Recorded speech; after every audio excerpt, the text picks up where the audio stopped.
Hello guys, welcome to BRK. నేను మీ నందు. రీసెంట్గా బెట్టింగ్ యాప్స్కి సంబంధించి చాలా న్యూస్ అయితే వైరల్ అవుతుంది. టాప్ హీరో లిస్ట్లో ఉన్న వాళ్ళందరూ కూడా దీన్ని ప్రమోట్ చేశారు. ఇప్పుడు వాళ్ళపైన కేసులు నమోదయ్యాయి అనే విషయం కూడా బయటకు వచ్చింది. మరి 100 మందికి పైగా అమాయకులు చనిపోయారు. అయినా కూడా ఇంత పెద్ద స్టార్స్ ఎందుకు మారట్లేదు? సినిమాల నుంచి వచ్చే డబ్బులు సరిపోవా? ఇటువంటి ఫేమ్ ఉన్నప్పుడు ఇటువంటి యాప్స్ ప్రమోట్ చేయడం కరెక్ట్ కాదు అని చెప్పి అందరూ అభిప్రాయపడుతున్నారు. మరి దీని గురించి మాట్లాడడానికి మనతో పాటు ప్రొడ్యూసర్ నటికుమార్ గారు ఉన్నారు. మరి సార్తో మాట్లాడి అసలు సినీ ఇండస్ట్రీ ఇటువైపు ఎందుకు వస్తుందనే డీటెయిల్స్ ఆయనతో మాట్లాడి తెలుసుకుందాం. నమస్తే సార్. సార్, యాజ్ ఎ సీనియర్గా ఎన్నో ఇయర్స్ నుంచి ఇండస్ట్రీలో ఉన్నారు. ఇప్పుడు తెలిసి తెలియని వాళ్ళు ప్రమోట్ చేశారు, ఇన్ఫ్లుయెన్సర్స్ ప్రమోట్ చేశారు అనుకుంటే ఫైన్. బట్ టాప్ లిస్ట్లో ఉన్న హీరోయిన్స్ కూడా ఇప్పుడు దీంట్లో బయటకు వచ్చారు సార్. దీన్ని ఎలా చూడాలి? అంటే డబ్బు అనేది వాళ్ళకి కావాల్సింది అడ్డదారిలో తొక్కుతున్నావా, అది దొంగ సొమ్మ, ఏ సొమ్మ అనవసరం. వాళ్ళకి కావాల్సిన యువతరాలు ప్రాణాలు పోతున్నాయా, వాళ్ళ మత రాష్ట్రం నాశనం అయిపోతుందా, మన రాష్ట్ర దేశం నాశనం అయిపోతుందా, ఆ బెట్టింగ్ యాప్లో ఎక్కడికి వెళ్ళిపోతుందా డబ్బు, మనం ఎవరో ప్రమోషన్ చేస్తున్నాం, అవన్నీ వాళ్ళకి అవసరం లేదు. మా కుటుంబం బాగుందా, మేము ఎంజాయ్ చేసామా, పబ్బుల్లో ఎంజాయ్ చేసామా, మేము మామూలుగా చార్టర్ ఫ్లైట్లో ఎంజాయ్ చేసామా, మేము హ్యాపీగా ఎంజాయ్ చేస్తున్నాం, మా కుటుంబం బాగుంటే చాలు, ఎదుటితో మాకేంటి అని ఇలాంటి పబ్లిసిటీ, ఇలాంటి ప్రమోషన్ చేసే వాళ్ళకి ఇది వర్తిస్తుంది. అంటే నేను ఎందుకు అంటున్నానంటే అన్నమాట, దీంట్లో మేధావులు ఉన్నారు, అపర మేధావులు ఉన్నారు. 2 రాష్ట్రాల ప్రేక్షకులు వాళ్ళని 50 కోట్లు హీరో చేసిన విజయ్ దేవరకొండ ఉన్నాడు, రానా ఉన్నాడు, వాళ్ళ ఫాదర్ వాళ్ళ తాతగారు మెంబర్ ఆఫ్ పార్లమెంటరీ. ఈ స్టేజ్లో నేను ఉన్నానంటే రామానాయుడు గారే, ఈ ఫైనాన్షియల్గా స్టేజ్లో ఉన్నానంటే రామానాయుడు గారు నాకు ఇంప్రెషన్. అలాంటి సురేష్ బాబు గారు, వాళ్ళు అంత మంది పేరు ఉంది, అంత డబ్బు ఉంది, మరి ఆయన ఎందుకు హెల్ప్ చేస్తున్నాడు? నెంబర్ 1. ప్రకాష్ రాజు గారు ప్రపంచంలో ఆయనే మేధావు అనుకుంటాడు, మొత్తం టోటల్గా నేను చెప్పిందే వేదం అనుకుంటాడు, నేను చెప్పిందే సెక్యూరిటీ అనుకుంటాడు. ఉదయం లెగిస్తే పవన్ కళ్యాణ్ తిరుగుతూనే ఉంటాడు, పవన్ కళ్యాణ్కి యుతబోధ చేస్తూ ఉంటాడు, నేను చాలా మేధావునని. మేధావుతనం అంటే ఇదా? మరి నాకు తెలియదు, నేను 1 సంవత్సరం చూసిన తర్వాత నాకు ఈ ప్యాక్ అంటే ఎలాగొచ్చింది, ఆ కేసునో అంటే ఎలాగుందా, ఆ బెట్టింగ్ యాప్ అంటే ఎలాగుందా, క్రికెట్ అంటే ఇదా, డబ్బులు వేస్తే డబ్బులు వస్తాయా అంటే కళ్ళు మూసుకుపోయి నిద్రపోయి నువ్వు సంవత్సరం అడ్వర్టైజ్మెంట్ చేసావా? కొత్తగా కొంతమంది చెప్తున్నారు మా టీమ్స్ ఉన్నాయండి, మా టీం ఏం చెప్తే దాంట్లో దూకేస్తాం అంటున్నారు. మా టీం అంటే ఒకటి చాలా చక్కగా చెప్తున్నారు, మా team legal team, security team, enquiry team, ఇంకా మనకి వేరే వేరే టీంలు ఏమున్నాయి నాకు తెలియదు, కానీ ఆ టీంలన్నీ చెక్ చేసిన తర్వాత కళ్ళు మూసుకొని అంటే చేసేస్తారంట. ఈ టీంలే కొంపలు ముంచి అల్లు అర్జున్ గారిని, ఆ టీంలో మొత్తం తీసుకెళ్ళి అక్కడ ఆ రోజు ఆ మాట చెప్పకుండా కరెక్ట్గా ఉంటే, ఆ సెక్యూరిటీ కరెక్ట్గా సెక్యూరిటీ లోపం లేకుండా ఏ లోపం ఉంటే ఈ టీం చేసిన దానికి ఆ టీం జైలుకి వెళ్ళా, ఆయనలో ఒకరోజు జైల్లో కూర్చున్నాడు. ఈరోజు మొత్తం ప్రపంచంలో ఆయన మొత్తం సూపర్ డూపర్ హిట్ అయినా ఎంజాయ్ చేయలేక బాధతో కూర్చున్నాడు, గిల్టీగా కూర్చున్నాడు. ఎందుకంటే చేసింది ఒక ఆమె ప్రాణం పోయింది కాబట్టి. ఇది తెలుసుకోగలగాలి, ఫస్ట్ తెలుసుకోగలగాలి. హీరో అన్నవాడు తెలుసుకోగలగాలి, నా టీం ఉంది, నాకు అవసరం లేదని నీ టీం జైలుకి వెళ్తావు, నువ్వు జైలుకి వెళ్తావు. బెట్టింగ్ యాప్స్లో ఎంతమంది చచ్చిపోయారో నువ్వు ప్రమోషన్ చేసిన యాప్లో నువ్వు మర్డర్ కేసుకి నువ్వు లోన పోతావు. ఇప్పుడు నువ్వు ఎంత డబ్బు కలెక్ట్ చేశారో బెట్టింగ్ యాప్లో ఇక్కడ 2 రాష్ట్రాల నుంచి ఎంతమంది నష్టపోయారో ఆ డబ్బు నువ్వు బాధ్యుడు అవుతావు. నీ ఆస్తులు ఈడీ జప్తు చేస్తుంది, నీ ఆస్తులు ఈడీ జప్తు చేస్తుంది.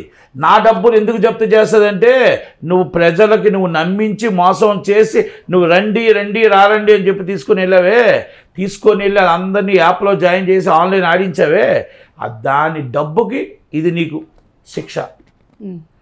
గాంబ్లింగ్ 2017 గాంబ్లింగ్ యాక్ట్ ఉందని తెలియదా? నిషేధించబడిందని తెలంగాణ, ఆంధ్రప్రదేశ్ అని తెలియదా?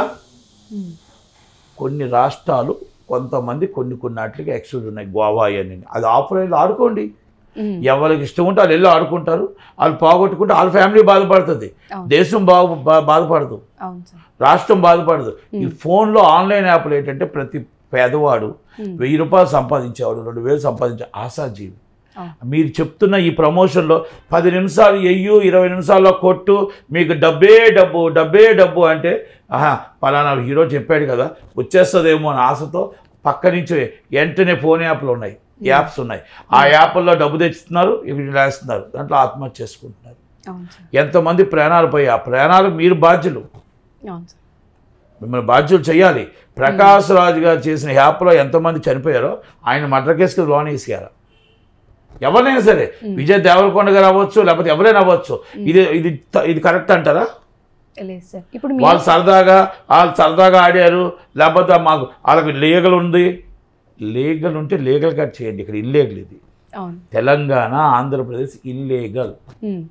ఈ క్రికెట్ బెట్టింగ్ కానీ, కోడి పందాలకు కానీ, బల్లాట్లకు కానీ, మొత్తం టోటల్గా ఏదైతే ఉన్నాయో క్రికెట్ బెట్టింగ్లు కానీ ఏవి కూడా చెల్లనేరు కేసును. ఇవన్నీ కూడా గ్యామ్లింగ్ యాక్ట్ 2017 కింద వస్తాయి.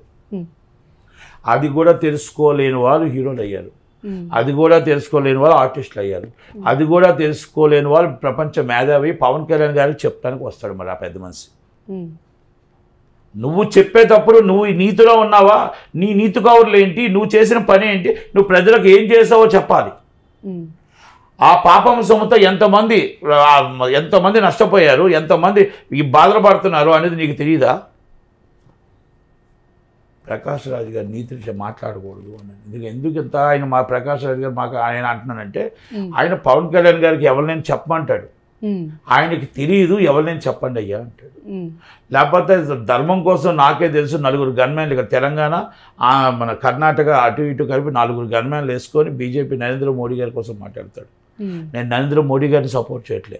మాట్లాడేటప్పుడు నీకు అర్థవుతుందా, నువ్వు చేసేది ఇంకో ఏదైతే చూపించకూడదు. నేను నరేంద్ర మోడీ గారు బీజేపీకి సపోర్ట్ చేయట్లే, నేను లేకపోతే నేనేమి ఆయన జగన్మోహన్ రెడ్డికి సపోర్ట్ చేశాడని నేను చెప్పట్లా. అయితే నేనేమంటున్నానంటే, తప్ప కాదా మీరు చేసింది? ప్రాణాలు పోయింది ఎవరిస్తారు, తిరిగి ప్రాణాలు ఇవ్వలేము. కానీ మీ డబ్బు ఏదైతే ఉందో, ఎంతమంది యాప్ల్లో వెళ్ళిందో ఆ యాప్ల్లో దొరికితే ఓకే, దొరకకపోతే మీ దగ్గర డబ్బులు వసూలు చేయండి, మీ ఆస్తులు జప్తు చేయండి. ఈడీ జప్తు చేయాల్సిందే. ఎందుకంటే ఇప్పుడు కనబడిన వాడు ఓనరు, కనిపించేవాడు ప్రమోటరు. మరి అదే ప్రమోషన్ చేసేవాడు కనిపిస్తాడు కదా, కనిపించేవాడు ఆస్తులు. ఇప్పుడు నువ్వు అగ్రిమెంట్ చేసుకునేటప్పుడు ప్రమోషన్తో చేసుకుని ఓనర్తో చేసుకుంటావు. అంటే కొంతమంది తెలివిగా ఏం చెప్తున్నారంటే సార్, ఇప్పుడు సురేఖవాణి వాళ్ళ కూతురు దొరికిన తర్వాత ఆమె చెప్తుంది, మాకు డీటెయిల్స్ ఏం తెలియదండి, వాళ్ళు పోస్ట్ చేశారు, షేర్ చేయమన్నారు, దాన్ని షేర్ చేసాము అని చెప్పి అంత ఈజీగా స్కిప్ అయిపోవడం కరెక్ట్? ఒక మాట అండి, నేనేం మాట్లాడుతున్నాను ఇప్పుడు 10 సార్లు మనం మాట్లాడకూడదు, కానీ చదువు రాదా, చదువు లేదా?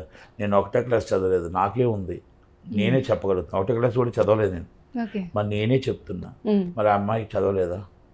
ఇప్పుడున్న స్టూడెంట్స్ చదవలేదా?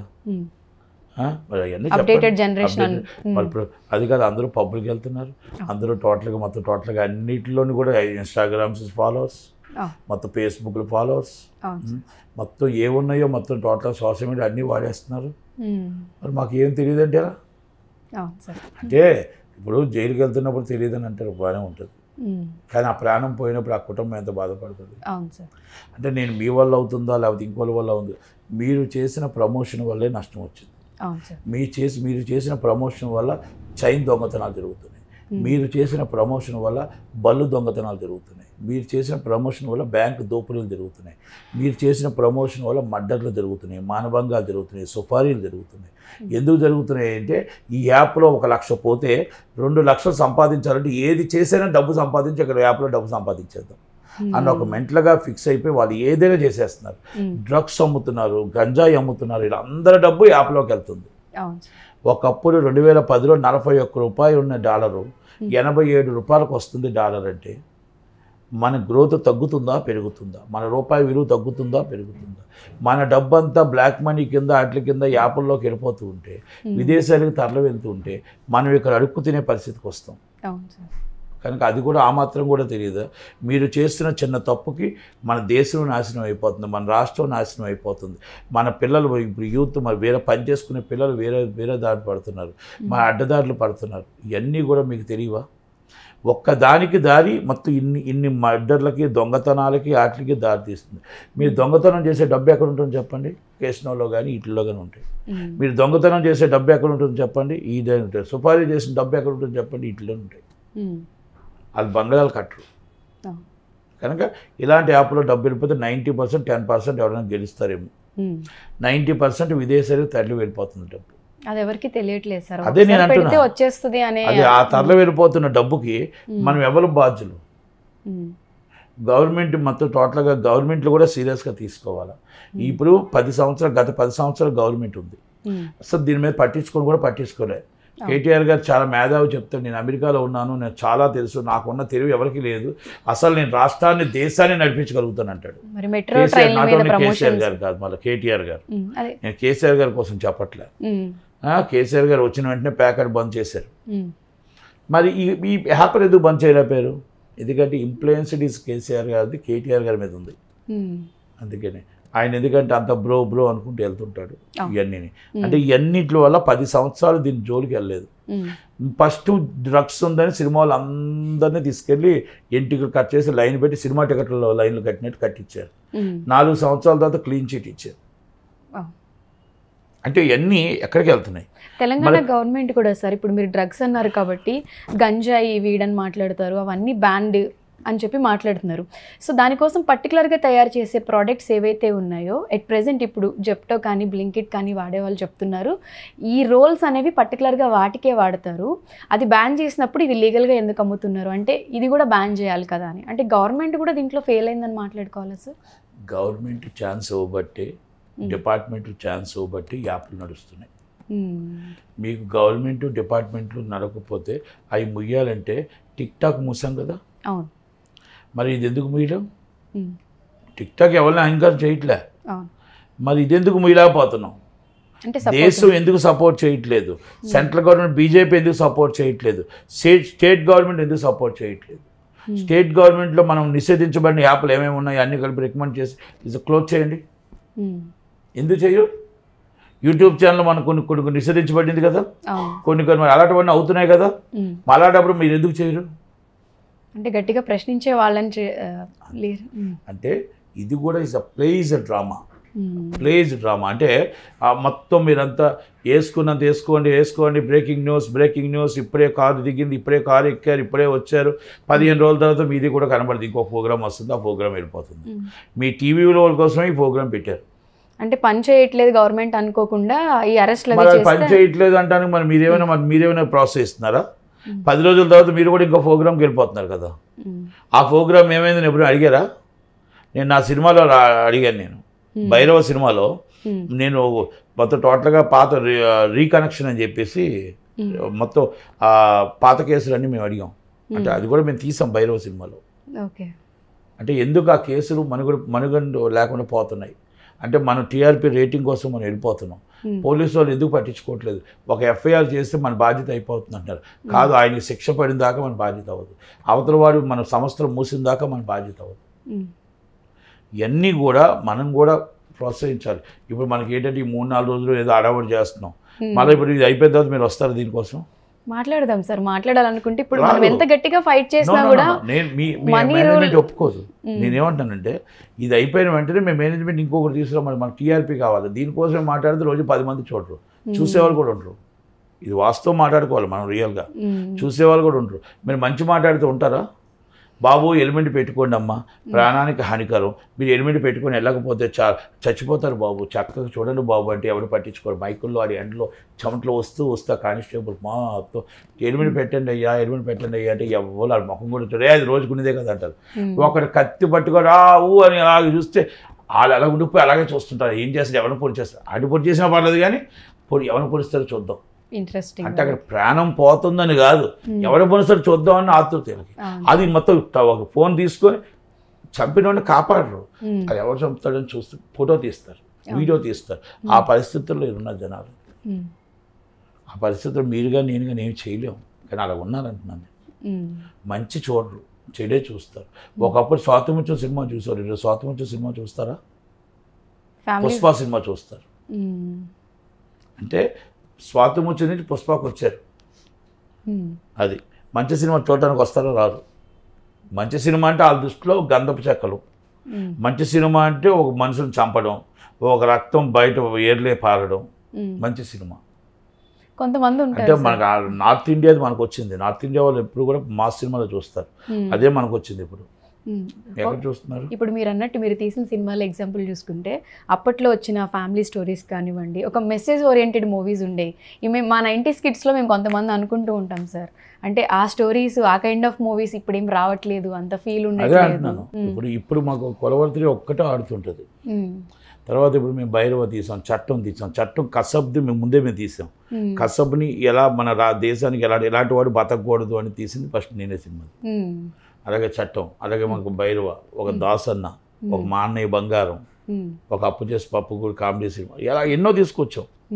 ఇప్పుడు ఆ సినిమాలు చూడరు ఈ రోజుల్లో తీస్తే. అందుకే మేము ఆపేసాం. Minimum budget is 100 crores. Minimum అంటే low budget 100 crores, minimum budget 500 crores, high budget అని 1000 crores. అది ఎవరి సొమ్ము ఏంటో నాకైతే తెలియదు, కానీ అలాగే సినిమాలు తీస్తున్నారు, అలాగే చూస్తున్నారు ఇప్పుడు మా జనాలు. పెద్ద సినిమాలు ఎవరు, చిన్న సినిమాలు ఎవరు చూడట్లేదు. ఇవాళ సినిమా నిన్న పెళ్లికాని ప్రసాద్ అని సినిమా తీశారు, సప్తగిరి సినిమా. మొత్తం థియేటర్లో ఒకటి జనాలు లేరు, అన్ని థియేటర్లో ఖాళీ, మొత్తం ఒక టికెట్ లేదు, అన్ని నో షోలు పడ్డాయి. మరి ఆయన రెమ్యునరేషన్ ఎంత? ఆయన కూడా మాట్లాడతాడు, అది కాదు, ఆయన కూడా మాట్లాడతాడు. ఆయన సినిమా ఒక థియేటర్లో ఆల్రెడీ తీశారు. దిల్ దోబా అని ఒక సినిమా ఉంది, first day and second day తీశారు సినిమా. మరి వాళ్ళు కూడా 14 కోట్లు, 15 కోట్లు, 20 కోట్లు. వీళ్ళందరూ ఏంటంటే మొత్తం టోటల్గా జనాలు థియేటర్లో, మీ జనాలు మప్పించుకోలేరు, జనాలు థియేటర్ రాలేరు. ఎందుకు 10 మంది మీకు రావట్లేదు జనాలు? ఎంత హై బడ్జెట్ ఉంటే అంత పెద్ద సినిమా అన్నట్టు ఫీల్ అవుతున్నారు జనాలు. అంటే మీ జనాల్ని ఆకర్షించలేకపోతున్నారు, ఫెయిల్ అయిపోయారు. అందుకే మేము చిన్న సినిమాలు ఎందుకు మానేసామంటే, ఇప్పుడు చిన్న సినిమా తీస్తే ఇక్కడి వీళ్ళ కాళ్ళు గారు కూర్చోవాలి, కాళ్ళు మొక్కాల, అన్నీ చెయ్యాలి, మా జీవితాలు నాశనం చేసుకోవాలి, అన్నీ నిర్మాత అనేవాడు ఇలా కూలీ. ఈ హీరోలకి, ఇప్పుడున్న హీరోలకి నిర్మాత అని పేరు పోయింది. నిర్మాత అనేవాడు కూలీ, క్యాషియర్ కూడా లేడు. క్యాషియర్ కూడా మళ్ళీ వాళ్ళకే అప్పచెప్పారు, ఆ హీరో తాలూకు కూడా అప్పచెప్పారు క్యాషియర్ కూడా. ఎందుకు క్యాషియర్ అప్పచెప్పాలని అంటే, ఒకప్పుడు క్యాషియర్ అని నిర్మాతకు ఉండేది. ఆ డబ్బులు నువ్వు వాడేస్తే ఎంత బడ్జెట్ అయ్యా? 100 కోట్లు. బ్యాంకులో వేసావా? నువ్వు ఉప్పు అక్కడికో అమ్మలు కూర్చొని తిను. మళ్ళీ నష్టపోతే ఆ నిర్మాత వస్తాడు ఈ ఇల్లు జప్తు చేయడానికి, ఆస్తులు పోవడానికి, కార్లు పోవడానికి, కానీ వీళ్ళు మాత్రం ఎంజాయ్ చేస్తారు. అంటే ఈ పరిస్థితుల్లో సినిమా ఇండస్ట్రీ ఉంది. మళ్ళీ ఈ పరిస్థితుల్లో వీళ్ళు ఏదో ఇలా ప్రమోట్ చేయడం, ఇవన్నీ ఎంత దాకా కరెక్ట్? అంటే నేను ప్రమోషన్ చేసేది విజయ్ దేవరకొండ గారిని కానీ, నేను అన్నాను కానీ, మీకు ఏంటి, దేవుడు మీకు ఇచ్చాడు, తెలుగు ప్రేక్షకులందరూ మీకు 50 కోట్లు హీరోని చేశారు, అందరూ ఎక్కిచ్చారు. వాళ్ళ ప్రాణాలు పోవటం కాదు, వాళ్ళ ప్రాణాలు కాపాడడానికి మనం చూడాలి, మన రాష్ట్ర భవిష్యత్తు మనం చూడాలి, మన దేశ భవిష్యత్తు మనం చూడాలి. మంచి చేయడానికి చెడు చేయొద్దు, మంచి చేయకపోయినా పర్లేదు, చెడు చేయకూడదు. ఇప్పుడు ఇవన్నీ ఆలోచించుకోండి. బాలకృష్ణ గారు ఉన్నారు, చిరంజీవి గారు ఉన్నారు, వాళ్ళు ఇంతకుముందు చిన్న పొరపాటు జరిగితే ఇమ్మీడియట్గా రెక్టిఫై చేసేసుకున్నారు. సరే, ఇప్పుడు అన్స్టాపబుల్ షోలో కూడా ఈ బెట్టింగ్ యాప్స్ ప్రమోట్ చేశారు, దాన్ని చూసి సూసైడ్ చేసుకున్న వాళ్ళు ఇప్పుడు కంప్లైంట్ పెట్టారు. దాంట్లో ఇప్పుడు బాలకృష్ణ గారిని కూడా రీసెంట్గా ఇన్వాల్వ్ చేశారు సార్. అంటే ఆయనకి ఎంతో సీనియారిటీ ఉంది, ఎంతో పెద్ద కుటుంబం నుంచి వచ్చారు, అంటే ఆయన కూడా దీంట్లో ఇన్వాల్వ్ అయ్యారు కదా. ఒకటండి, అలా బెట్టింగ్ యాప్స్ ఎవరు చేసినా తప్పే. అది బాలకృష్ణ అయితే ఏముంది, చిరంజీవి గారు అయితే ఉంది, ఇంకోలైతే ఏముంది, ఎవరైనా తప్పే. అది బెట్టింగ్ యాప్స్ని ఒక బాధ్యత గల ఆయన నిజంగా చేస్తే, బాధ్యత గల ఒక ఎమ్మెల్యే, ఒక చీఫ్ మినిస్టర్ బామ్మర్ది, ఒక నందమూరి తారక రామారావు గారి కొడుకు, ఒక నిజంగా చేస్తే అది నడుపుతుంది మై హోమ్ రామేశ్వరరావు గారు, my home TV, my home projects, super projects. దేశంలోనే దేవుడు భక్తుడు. మరి అలా ప్రాణాలు పోగొట్టేది ఇస్తాడని నేను అనుకోను. అలా ఉంటే రెక్టిఫై చేసుకోవాల్సిన బాధ్యత ఉంది. ఇమ్మీడియట్లీ చేసుకోవాలి నిజంగా. అది కానీ అలా చేస్తే, ఎందుకంటే ఆ సంస్థ నడిపిన వాళ్ళకి పెద్ద పేరు దేశంలో. ఎందుకంటే చిన్నజయస్వామి గారు భక్తుడు, మరి ఆయన భక్తుడైతే మరి ఈ తప్పు పని చేయకూడదు చేస్తే. మరి మరి బాలకృష్ణ గారు నాకు తెలిసి ఆయనకి ఏ తక్కువ చేయరు. ఒక చేస్తే మాత్రం 100% తప్పే చేస్తే, ఎందుకంటే నాకు తెలిసి చేయకూడదు, చేస్తే తప్పే, నేను చూడలేదు. సో ఇప్పుడు ఏపీలో కూడా ఈ బెట్టింగ్ ఏవైతే ఈ కార్డ్స్కి సంబంధించిన పేకాటికి కూడా పర్మిషన్ ఇస్తాను అని చెప్పి చంద్రబాబు నాయుడు గారు ఇప్పుడు మాట్లాడుతున్నారు అనే ఒక వార్త, ఒక ఆర్టికల్ అయితే అన్నిటిలో వైరల్ అవుతుంది సార్. ఏ యాప్లకి ఇస్తానన్నా ఎవరు కన్ఫర్మా సార్? అది ఎవరు ఆ తప్పు పని ఎప్పుడు చంద్రబాబు నాయుడు గారు చేయరు. చేస్తే మాత్రం చాలా పెద్ద తప్పు చేయరు నాకు తెలిసి. అంటే ఎందుకంటే రోజా గారిని అన్ని మాటలు మాట్లాడి సిప్ వస్తుంది కేసులో సిప్ వస్తుంది అని చెప్పేసి అంత ఎటకాలం చేసేవాళ్ళు. మరి టీడీపీ వాళ్ళు పెడతారనుకుంటున్నారా మీరు? పవన్ కళ్యాణ్ గారు పెడతారనుకుంటున్నారా మీరు? పవన్ కళ్యాణ్ గారు కానీ వాళ్ళ మీద చాలామంది నమ్మకాలు పెట్టుకున్నారు. కనుక దయచేసి ఇలాంటి జోజో మాటలు అవన్నీ పెట్టరు.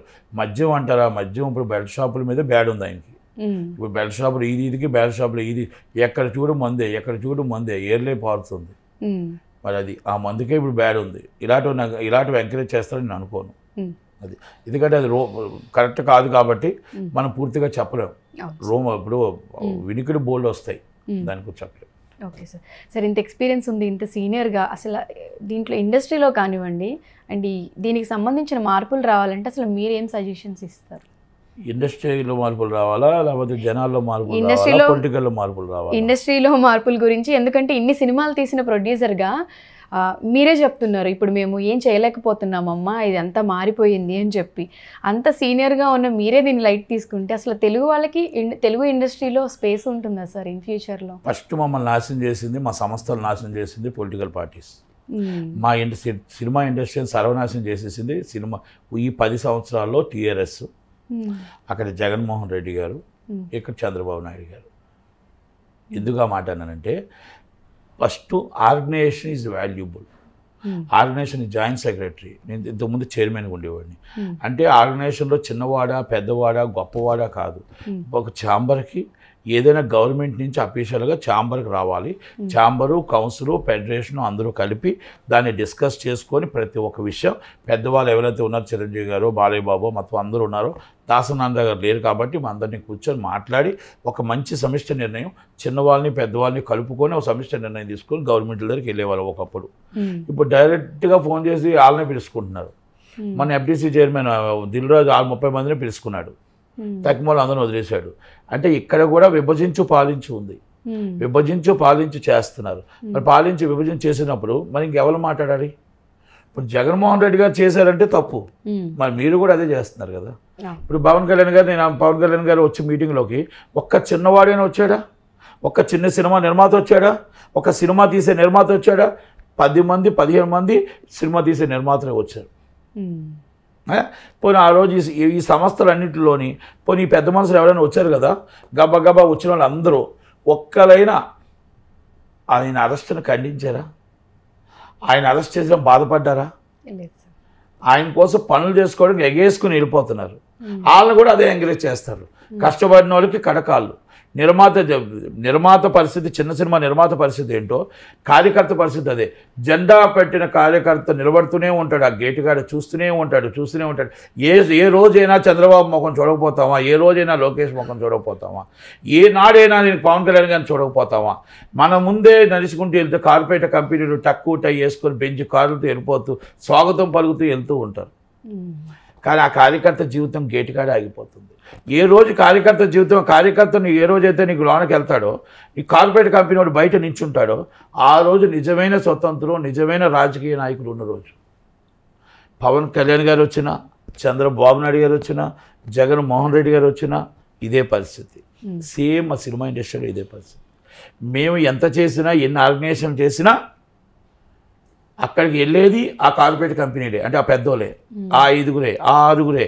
ఈ టీఆర్ఎస్ పార్టీ అవ్వచ్చు, రేవంత్ రెడ్డి గారి పార్టీ అవ్వచ్చు, వాళ్ళు అవ్వచ్చు. కాంగ్రెస్లో నమ్మకం ఉండే, ఏమని ఉండే, అంతకుముందు రాజశేఖర రెడ్డి గారి టైంలో, కిరణ్ కుమార్ రెడ్డి గారి టైంలో చిన్నవాళ్ళకి పెద్దవాళ్ళకి అందరికీ కూడా ఒక పేట వేసి కూర్చోబెట్టి మీరు నిర్ణయాన్ని పెట్టి మీకు మనీ పంచుతామని చెప్పేవారు. నా కోసం 1 అవర్ ఆపారు.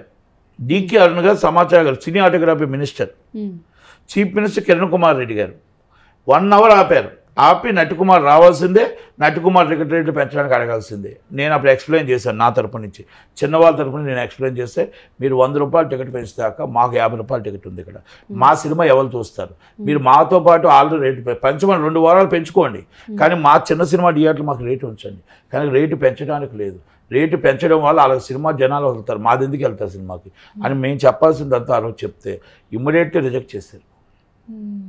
జీవో 100 కోర్టుకి వెళ్ళి తీస్తే కోర్టులో కూడా పోరాడి కోర్టులోంచి క్యాన్సిల్ చేయించాం. ఇలాంటివి ఎన్నో ఆ రోజు జరిగిన ఆ రోజు గవర్నమెంట్ కాంగ్రెస్ పార్టీ ఈరోజు ఉందా అని అడుగుతున్నా. ఎందుకంటే రేవంత్ రెడ్డి గారు నేను దిల్ రాజు గారిని పెట్టానంటే దిల్ రాజు గారు అనే ఒక కార్పొరేట్ వ్యవస్థకి ఆయన ఒక నాయకుడు. ఆయనే చూసుకుంటాడు. చిన్నవాళ్ళు ఆయనకు అవసరం లేదు. ఛాంబర్ అవసరం, ఛాంబర్లో సంవత్సరం చేశాడు, ఏ ఒక్కటి చేయలే. ఆయన స్వార్థానికి చేసుకున్నాడు. 1-2 సార్లు బంద్ చేసి నన్ను రండి మొత్తం నేను అది చేస్తా ఇది చేస్తా అన్నాడు. విభజించాడు, పాలించాడు, 10 మందిని తీసుకుని ఒక సంస్థ పెట్టుకున్నాడు. అంటే ఇలాంటి వ్యక్తుల్ని మనం ప్రోత్సహిస్తున్నాము. నిజమైన ఛాంబర్ని, కౌన్సిల్ని మనం ప్రోత్సహించట్లేదు. అది ప్రోత్సహించిన నాడు మొత్తం సినిమా ఇండస్ట్రీ కానీ ఎవరైనా బాగుపడతారు. అందుకే నేను వేరే ఛానల్లో కూడా చెప్పాను. దాము చెప్పాడండి సెక్రటరీగా, ప్రెసిడెంట్గా ఇలాంటి యాప్లను మేము సహించము అని అన్నాడు. నట్టికుమార్ కూడా చెప్పాడు సెక్రటరీ, జాయింట్ సెక్రటరీగా. మా మాట వినేది ఎవరు? దాము మాట, నా మాట వినేది ఎవరు? మా మాట విని అయ్యో దాము గారు నట్టికుమార్ చెప్పేశాడు మనం ఈ పాటని రేపు నుంచి ఏం చెయ్యొద్దు అని వింటారా? లోనకు కూడా రాని, గేటు లోనకు కూడా మమ్మల్ని రానివారు. గేటు లోనకు కూడా అక్కడ 5 టీంలు ఉంటాయి. ఒకటి కుక్కల టీము, ఇంకో టీము, 4 టీములు ఉంటాయి. ఆ 4 టీంలో చెకింగ్ చేసిన తర్వాత 5వ టీమే మరి ఇంకా క్యూర్ టీం. అంటే వాళ్ళంతా మమ్మల్ని ఇంట్రాగేషన్ చేసి మీరు ఎందుకు చేస్తారు, మీరు ఎందుకు హీరో దగ్గరికి వెళ్తున్నారు, దేనికోసం వెళ్తున్నారు, ఏం మాట్లాడటానికి వెళ్తున్నారు, ఏం చెప్పడానికి వెళ్తున్నారు, ఆ హీరో గారికి ఏం చెప్తారు అన్నీ అడిగిన తర్వాత వాళ్ళు సాటిస్ఫాక్షన్ అయితే హీరో కలుస్తాడు మనల్ని. హీరోయిన్ కూడా అంతే. 5 టీముల తర్వాత 6వ టీము హీరోయిన్ కలుస్తుంది. అంటే ఈ పరిస్థితుల్లో ఉన్న ఇది జనాలకు తెలియాలి. ఆఖరికి తెలుస్తుంది జైలుకి వెళ్ళే రోజు. అప్పుడు 6వ టీమే జైలుకి వెళ్తుంది, 5 టీంలు వెళ్ళవు. అంటే ఇవన్నీ ఏంటంటే ఆ మైకం మానియాలి, ఆ మైకం వదిలేయాలి. ఆ మైకం వదిలేసి మనం ప్రజల్లో ఉండాలి. మన సినిమా తీస్తున్నా మన ప్రేక్షకులు ఏం చేస్తున్నారు, ఏం చూస్తున్నారు, అసలు ఎక్కడ సినిమా ప్లాప్, ఎక్కడ హిట్, భజన చేసే వాళ్ళు వెనకాల కాదు ఉండేది. ఫోన్ వచ్చిన వెంటనే సూపర్ బాబు మన సినిమా కొట్టాం, బ్లాక్ బాస్టర్. మార్నింగ్ చూస్తే అక్కడ జనాలు ఖాళీ, మ్యాట్నీ షో ఖాళీ, బ్లాక్ బాస్టర్. ఆయనకి తెలుసు అది మా ఖాళీగా ఉన్నారు జనాలని. థియేటర్లో టికెట్లు లేవని తెలుసు. మళ్ళీ ఆయన ఎక్కడ చూసి ఫీల్ అవుతాడని మళ్ళీ వీళ్ళు ఆన్లైన్లో టికెట్లు తీసేస్తారు. 3 రోజులు ఆల్ టికెట్లు ఆన్లైన్లో బంద్. బయట వచ్చి 100 రూపాయకి రెండు తీసుకుని అమ్ముకుంటారు. అంటే ఆ హీరోని హైప్ చేయడం కోసం వీళ్ళు చేస్తున్న జీవితాలు చాలా ఇండస్ట్రీలో చాలామంది నాశనం చేసేస్తున్నాయి. ఇది నిజం నేను మాట్లాడింది. ఇది అంతరాత్మ ఇలా పెట్టుకొని ఇది మేము నట్టికుమార్ చెప్పినవన్నీ అబద్ధాలు. అసలు మేము ఎప్పుడు ఏ రోజు ఆన్లైన్లో మేము టికెట్లు తీయలేదు. మేము చాలా అసలు జనాలు వచ్చి తీసుకుంటున్నారు. ఒక మాట చెప్పండి, చెప్పరు సార్ అది నిజంగా చెప్పమన్నా. నిజంగా ఆన్లైన్లో 1000 టికెట్లు 5 నిమిషాలు అయిపోతాయా? అయిపోవు సార్. అంటే కొట్టడానికి 1 గంట కావాలి కదా. అంటే ఈ పరిస్థితుల్లో ఉన్నాయి ఒక్కొక్కరు. అంటే ఎలాంటి ఉన్నదో మరి ఆ తరపు నుంచి గవర్నమెంట్లు కూడా కళ్ళు తెరవాలి. గవర్నమెంట్లు కూడా అందరినీ కలుపుకొని వెళ్ళాలి. 2 రాష్ట్రాల్లో షూటింగ్లు జరగాలి. 2 రాష్ట్రాల్లో ఇన్ఫ్రాస్ట్రక్చర్ ఉండాలి. 2 రాష్ట్రాల్లో చిన్నవాళ్ళని పెద్దవాళ్ళని కాపాడాలి. 2 రాష్ట్రాల్లో ఇక్కడ స్టూడియోలు ఎలా కట్టారో అక్కడ స్టూడియోలు కూడా అలాగే కట్టాలి. అక్కడ గవర్నమెంట్ స్టూడియో డెవలప్ చేయాలి. 2014 నుంచి 2019 దాకా ఇక్కడ హైదరాబాద్లో ఉన్న ఇన్ఫ్లుయెన్స్తో చంద్రబాబు నాయుడు గారు అక్కడ ఏది పట్టించుకోలేదు. ఆయన 5 సంవత్సరాలు పట్టించుకోలేదంటే ఈయన వచ్చి మొత్తం రేట్లు 35 రూపాయలు ఇక్కడ 5 రూపాయలు చేసేసాడు. అంటే సినిమాల మీద కోపంతో. ఆ తర్వాత ఆయన ఏం చేశాడు, ఈయనేం చేశాడు, పోలవరం అమరావతి పక్కన పడేశాడు. ఈయన సినిమా ఫీల్డ్ పక్కన పడేస్తే ఆయన పక్కన పడేశాడు. ఇప్పుడు సినిమా ఫీల్డ్ రండి అని పవన్ కళ్యాణ్ గారు పిలుస్తున్నారు. రావటానికి ఇక్కడ ఆల్రెడీ డెవలప్ అయిపోయారు. మనం 1981లో పిలిస్తే 2001లో వచ్చారు. చిరంజీవి గారు అందరూ వచ్చింది 2003, 2002లోనే సెటిల్ అయ్యారు, ఇంక్లూడింగ్ దాసనారాయణ గారితో సైతం. అంటే ఇవన్నీ నేను ఎందుకు చెప్పుకొస్తున్నానంటే ఇది మనం తెలుసుకోగల చరిత్ర ఇది. అంతే తప్ప ఊరుగా ఏదో చెప్పేసి అయిపోయింది మొత్తం టోటల్ చాలా బాగా చూస్తున్నారు ఇండస్ట్రీ అంటే కాదు. ఇది నిజం. దాము మాట్లాడినా నేను మాట్లాడినా కాదు. ఇండస్ట్రీ పెద్దవాళ్ళు అందరినీ కలిపి మీరు ముందు ఆర్గనైజేషన్ గౌరవిస్తే ఆర్గనైజేషన్ నుంచి మొత్తం అందరూ వస్తారు. మీరు చిరంజీవి గారు రాకుండా ఉండరు, బాలయ్యబాబు రాకుండా ఉండడు, ఎవ్వరు రాకుండా ఉండరు. ఆర్గనైజేషన్ గౌరవించాలి. ఇది మస్ట్ అండ్ షుడ్ ఆర్గనైజేషన్. ఇది చెన్నై తరం రావాలా. చెన్నైలో చూడండి ఆర్గనైజేషన్కే గౌరవం ఉంటుంది. అక్కడ ఎవరు పెద్దవాళ్ళు ఎవరు చిన్నవాళ్ళు కాదు. Organisation is valuable. ఆర్గనైజేషన్ విలువ ఇవ్వాలా. మీరు ఆర్గనైజేషన్ విలువకుండా హీరోకి విలువిస్తారా? మీరు మనుషులకు విలువిస్తారా? హాయ్ బాబు how are you is fine అంటే అది కాదు. ఆర్గనైజేషన్కి విలువ ఉన్నప్పుడు మనం ఇవ్వాలి. పెద్దవాళ్ళకి విలువ లేనప్పుడు ఇలాంటివి జరుగుతాయి. అందుకే మనం పెద్దవాళ్ళని ఏమండి బాగున్నారా అని అడగొచ్చు. శ్యామలా గారు ఉన్నారు, చంద్రబాబు నాయుడు గారు అంత పెద్ద ఆయన్ని ఇష్టం వచ్చినట్టు మాట్లాడారు. అంటే ఆ విలువలు మనకు పోయాయి కాబట్టి. పవన్ కళ్యాణ్ గారు లాంటి స్టార్ని ఎలా ఇష్టం వచ్చినట్టు మాట్లాడింది ఆమె. అంటే మనం విలువలు పోతున్నాయి. అంటే గవర్నమెంటే మనం నేర్పిస్తుంది, అది ఏ గవర్నమెంట్ అనేది కాదు. అందుకనేసి ఆర్గనైజేషన్కి విలువిస్తే పెద్దలకు విలువిచ్చినట్టే. ఇది పెద్దలు పెట్టిన ఆర్గనైజేషన్, మేము పెట్టిన పదవిలో మేము ఉండొచ్చు, లేకపోతే ఇంకొకరు ఉండొచ్చు. ఆర్గనైజేషన్ ఇప్పుడుగా 1941, 1931లో పెట్టిన ఆర్గనైజేషన్. కనుక ఇదన్నీ గుర్తుపెట్టాలంటే పార్టీ గవర్నమెంట్స్ కళ్ళు తెరవాలి. మొత్తం టోటల్గా ఇవన్నీ అవ్వాలంటే గవర్నమెంట్లే ముందుకు రావాలి. సార్ ఫైనల్గా ఈ బెట్టింగ్ యాప్స్ గురించి ఏం చెప్తారు సార్? బెట్టింగ్ యాప్స్ కోసం సింపుల్ ఇష్యూ. బెట్టింగ్ యాప్స్ ఎవరైతే చేశారో వాళ్ళ దగ్గర నుంచి ప్రమోషన్ చేసేవాళ్ళు ఎంత అమౌంట్ ఆ బెట్టింగ్ యాప్లోకి వెళ్ళింది 2 రాష్ట్రాల నుంచి, ఆ ఎన్ని వందల కోట్లు వెళ్ళింది, ఎంతమంది చనిపోయారు, ఎంతమంది ఆత్మహత్య చేసుకున్నారు, ఆ బెట్టింగ్ యాప్కి ఎవరైతే ప్రమోషన్ చేశారో వాళ్ళ మీద కేసు రిజిస్టర్ చేసి, murder case, attempt murder case register చేసి, గ్యాంబ్లింగ్ యాక్ట్ 2017 రిజిస్టర్ చేసి, ఈడీ ఆ మొత్తం వాళ్ళ డబ్బు అంతా కూడా వాళ్ళ దగ్గర వాళ్ళ అసలైన వానలు దొరికితే ఓకే, దొరకకపోతే ఎవరైతే ప్రమోషన్ చేశారో ఇల్లీగల్గా ప్రమోషన్ చేసిన వాళ్ళని ఇమ్మీడియట్గా తీసుకొని వాళ్ళ ఆస్తులు జప్తు చేసినా సరే ఈ డబ్బుని ఆ చనిపోయిన వాళ్ళకి కట్టాలి. దయచేసి నేను ఇంకో మాట కూడా చెప్తున్నా, మీరు యాప్లు ఉంటే దాన్ని మొత్తం టోటల్గా యాప్లు ఉంటే మొత్తం డిలీట్ చేయండి. మీ జీవితాన్నే కాదు, మీ జీవితం పోతుంది, మీ ఫ్యామిలీలు పోతున్నాయి, మళ్ళీ దేశం నాశనం అయిపోతుంది, రాష్ట్రం నాశనం అయిపోతుంది. మీరు పనిచేసి వచ్చింది 1000 రూపాయలు గొప్ప, ఈ జోజమాటలో వచ్చేది మాత్రం గొప్ప కాదు. దయచేసి ప్రతి ఒక్కటి కూడా ఆలోచించండి. ఎక్కడైనా ఇమ్మీడియట్లో ఉంటే మీరుగా రియాలిటీ ఇవ్వండి, ముందు డిలీట్ చేయండి. డిలీట్ అవ్వకపోతే పక్క వాళ్ళు ఎవరైనా ఆడుతున్నారంటే ఇమ్మీడియట్లీ ఇన్ఫర్మేషన్ ఇచ్చి డిలీట్ చేయించండి. ఎందుకంటే ఇది దేనికంటే అన్నింటికంటే డ్రగ్స్ కంటే, గంజాయి కంటే ప్రమాదకరం అనేది ఈ యాప్. ఈ యాప్ అనేది ఫోన్ మన చేతిలో ఉన్నంత వరకు ఈ యాప్ మన చేతిలో ఉంటే జీవితం నాశనం అయిపోతుంది. కనుక ఇమ్మీడియట్లీ రియాక్ట్ అవ్వమని నేను రిక్వెస్ట్ చేస్తున్నా. ప్రతి ఒక్కరికి నేను రిక్వెస్ట్ చేస్తున్నా. ఇలాంటి వాటిల్లో సినిమా వాళ్ళ ఇండస్ట్రీలో దూరితే సినిమా ఇండస్ట్రీకి పరువు పోతుంది, పరువు తీయొద్దు. దయచేసి మీకు ఆల్రెడీ మిమ్మల్ని పెంచింది, పోషించి ఇంతవరకు తెలుగు కళమ్మ తల్లి పరువు తీయొద్దని మనం. Thank you. చాలా బాగా చెప్పారు sir. Thank you so much for that.